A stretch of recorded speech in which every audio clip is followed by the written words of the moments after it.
Hi everyone, this is Raghu and I currently study at XLRI Jamshedpur and I've got a 99 plus percentile in XAT, and here I am to give you last moment tips that might help you in your XAT exam.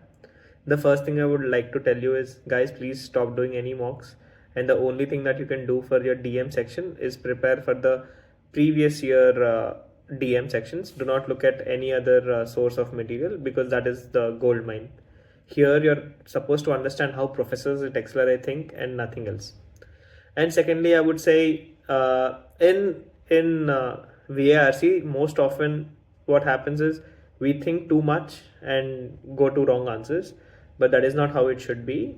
Whatever you think is most probably the right answer most of the times. Have a clear cut vision, have the maximum amount of focus while you're doing your reading comprehensions, and ensure that you guys read the question properly, and then it's good to go. Do not spend too much time in over analyzing a given question. It might lead to negative.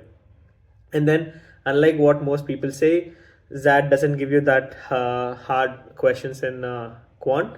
The issue you might have is you get stuck up on some few questions. Like, I was really weak at geometry, and I was also weak at a few other sections in quant, so I left them. Leaving is a good thing.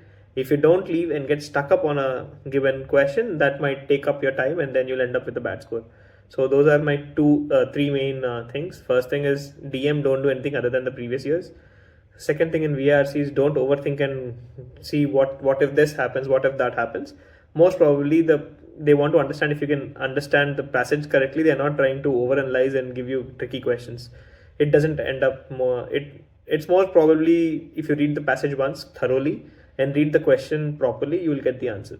Lastly, in quant, do not try to solve all the questions. Only solve questions which you are confident in, and try to skip the questions which you do not know. That's it.